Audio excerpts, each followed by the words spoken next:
भारती, पूर्व प्रदेश अध्यक्ष भाजपा, पूर्व प्रदेश प्रवक्ता भाजपा और पूर्व इच्छा भाजपा।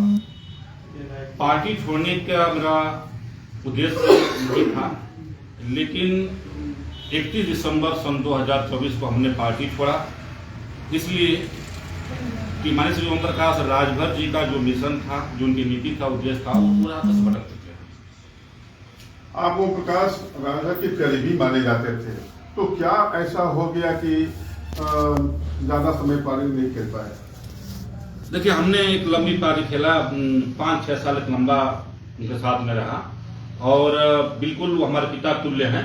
मैं उनका उस पर कमेंट नहीं कर सकता, लेकिन ये जरूर मैं कहूंगा कि माननीय श्री ओम प्रकाश राजभर जी के अगल बगल में बैठने वाले उनके कुछ रतन हैं जो लगातार पार्टी के हाई कमान को गलत संदेश देते हैं, गुमराह करते रहे हैं और वह दूसरे को बोलते हैं कान के नेता कच्चे हैं। वह हमको लगता है खुद अपना ताकत भी दिखाई और आप उसमें से एक सिपाही भी रहे, लेकिन क्या आपको उसमें स्थान नहीं मिल पाया?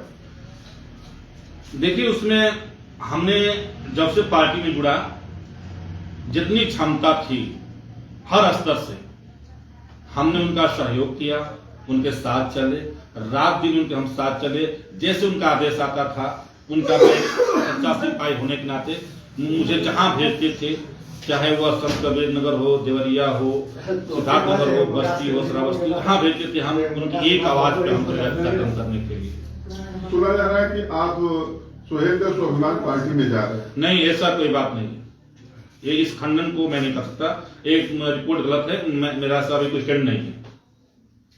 कल संजय निषाद ने एक बयान दिया था, पौवा और झोगा की ताकत पे विपक्षी वोट लेते हैं और जनता के बीच में नहीं आते हैं। आज मैंने जो संवैधानिक यात्रा जो निकाली है, मैं अपने समाज और जनता के लिए निकाली है। तो पौवा झोगा सपा और कांग्रेस पर निशाना साधा, आप उसको किस तरह से देख रहे हैं? माननीय संजय निषाद जी जो पौवा और झुआ की बात कर रहे हैं, ये लोग कहते थे कि हम मानव कांजम साहब के मिशन के सिपाही, और ये लोग कहते थे कि हम बाबा साहब को मानने वाले हैं। ये लोग इनके अंदर ये बाबा साहब को मानते, कांजम साहब को मानते, तो आज ये भारतीय जनता पार्टी लोग साथ नहीं रहते। आज इस पौवा झुआ की बात करते हैं। अब मैं कहना नहीं चाहता, वो अपने समाज को समझाएं कि पौवा झुआ का अर्थ क्या होता है। पौवा झोगा कांग्रेस और सपा को पे निशाना साधा है। वह सबसे पहले अपने समाज को समझाएं, अपने समझे पौवा झुआ का वह निशाना जो साध रहे हैं वह कहाँ खड़े।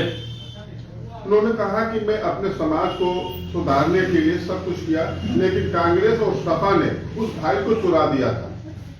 देखिए, हम बता दें कि वह सपा में उनका लड़का सांसद था, वह सपा में भी रहे हैं। ये सब अवसरवादी नेता लोग हैं, इनको अवसर मिले तो ये कब अपना पाला बदल लेंगे अपने परिवारवाद में, पार्टीवाद नहीं, परिवारवाद में। इसलिए परिवार का इनका मुद्दा है, इनको समाज का मुद्दा नहीं है। अगर समाज का मुद्दा होता है तो शायद ये लोग संविधान बचाने में रहते, संविधान खोने में नहीं रहते।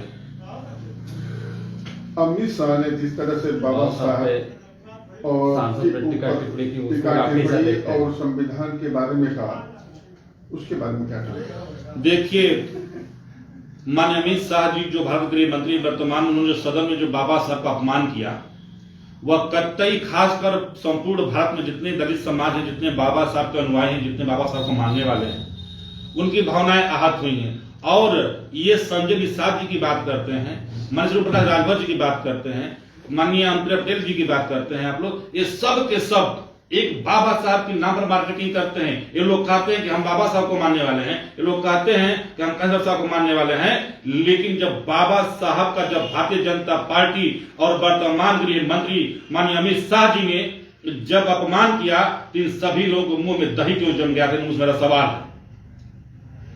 ये लोग नहीं बोले, ये लोग कर रहे कि कांग्रेस ने, मैं कह रहा हूं उसी जमाने में जब यही भारतीय जनता पार्टी बाबा साहब अम्बेडकर की शव यात्रा निकाली थी, जिनको इतिहास पढ़ना चाहिए, लोगों को जानकारी होना चाहिए। यदि आज कांग्रेस पार्टी की जब सरकार थी, हम कांग्रेस ही बीजेपी है, बीजेपी ही कांग्रेस, अभी वहां के लोग उसमें चले जाते हैं, यहाँ उसमें चले जाते हैं। तो खासकर जो दलित पिछड़ा जो बाबा साहब के नाम पर जिनको सिर्फ वोट चाहिए, बाबा साहब के नाम पर मार्केटिंग करना चाहिए, तो इन लोगों को क्यों नहीं बोले उस दिन? ये लोग कहते हैं कि हम कांजाम साहब के चेले हैं, उनके साथ काम किए हैं, हम बाबा साहब को मानने वाले हैं। तो जब अमित शाह जी अपमान किए बाबा साहब अम्बेडकर का, तो उस समय मैं पुनः एक बार कह रहा हूं कि चाहे माननीय सुनील साहब जी हो, माननीय श्रीप्रकाश राजभर जी हो, चाहे माननीय अनुप्रिया पटेल जी हो, मैं सबकी बात करता हूं। ये सब जा करके एक क्यों नहीं एक शब्द बोले बाबा साहब के बारे में। और एक वक्त था कि माननीय श्रीप्रकाश राजभर जी कहते थे कि भाजपा में सब लोडर है, लीडर तो हम हैं। आज वो लोडरों की टीम में शामिल हुए थे। अब किसको कहने जाएंगे कि अब वहां कौन है, वहां लीडर कौन अब है? सब लोडर तो है। अगला कदम क्या होगा आपका? देखिए, अभी हमारा कोई स्टैंड नहीं है। और क्या राजनीति से बैक होंगे? नहीं, राजनीति तो करूंगा। मैं तो 20 ईयर्स मुझे हो गया राजनीति करते हुए। मैं इस पहले बसपा में था। मैं बसपा में बूथ अध्यक्ष, इलेक्शन अध्यक्ष, मतलब विधानसभा जिला में काम किया। उसके बाद मंडल में काम किया। इसके बाद मैंने यहाँ पे आया सुभाषपा में। और सुभाषपा आने के बाद मुझे लगता है कि बसपा से ज्यादा हमने अपना जितना मुझे समझ में आया, जितनी मेरी शक्ति थी, मैं झोंक दिया था सुभाषपा को आगे बढ़ाने में। और वाकई में सुभाषपा बहुत अच्छा ग्रोथ की। लेकिन मुझे लगता है कि सुहेलदेव भारतीय समाज पार्टी अपने अंतिम उरूज पर स्थापित हो चुकी है। अब इससे आगे जाने वाली पार्टी नहीं है। तो सच बोल रहा हूं। तो ये माना जाए कि आप बसपा में जा रहे हैं? नहीं, ये मैं नहीं कर रहा हूं।